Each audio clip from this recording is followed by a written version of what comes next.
Travis, investors spend a lot of time watching what the Fed's doing with interest rates, which obviously makes sense.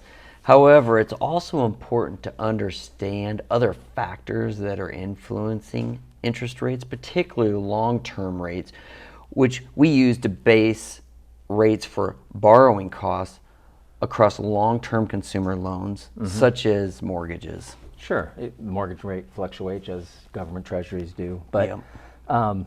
so to your point, Steve, fiscal policy is very important here as well. I mean, how much the government spends versus how much it brings in. So under current policies, the Congressional Budget Office, which I wonder about the budget ability of that. I don't know if they really that's a projects the wrong government name for them. So the CBO projects that government debt will grow from 99% of GDP today to around 122% of GDP by 2034, so in 10 years. Not a good trend. And that would be higher than any point in history. This begs the question, will creditors demand higher interest rates due to this large amount of accumulated debt? I mean, you think about it, if it was a company, they almost likely would. So it's not hard to imagine interest rates moving up as you accumulate debt. Yeah, Travis, those are huge numbers, and it's kind of hard to imagine that they can get that out of hand. Another large number is the amount of U.S. debt maturing over the next year. That number is $9 trillion. And this is even more staggering. That's about around 33% of the total outstanding debt and 31% of U.S. GDP. That's just not good. I don't like those percentages. No, that's a substantial amount of money to substantial amount of debt to refinance. Sure. And as time moves on, the question is, where's the demand really going to come from?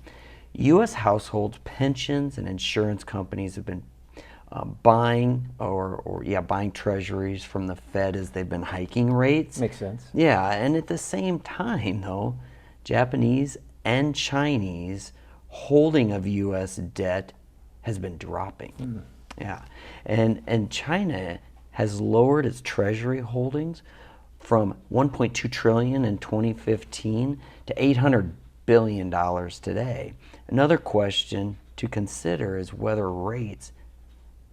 rates have to climb for it to attract demand, or where does it have to be to attract the demand that we need? Yeah, if you have to replace a third of your debt, you need buyers, and you hope more buyers for lower rates, but where's the demand going to come from? Especially if rates are lower, right? Because if pensions and insurance companies can get a decent rate on a safe instrument, they like that. But if it's lower, maybe they look elsewhere. And you understand why the Fed needs to lower rates too, with a third of our debt. Yeah, well, and another stat here, Steve, that we'll throw out, that's debt servicing costs you're talking about, right? So according to data from the Congressional Budget Office and the Office of Management and Budget that serves the president, it's a lot of budget being thrown around in these offices. But they're not all that good. No. So U.S. government interest payments are per day, U.S. government interest payments per day, I'm going to try to say this right, pre-2020 was $1 billion a day. As of 2023, it was doubled. It was $2 billion a day. Wow, 3 years later. Yeah, and those interest payments now make up 12% of all government spending. So 12% of all government spending goes to debt service. Just servicing it. Yeah. So the lesson here, Steve, is obviously what the Fed is doing is important. However, you have to be aware of these other factors that affect, longer term rates, because there's quite a few out there, and it's not just the Fed, but they get all the headlines. Yeah, it's so true, Travis. This has been great. I look forward to it next week. Look forward to it as well.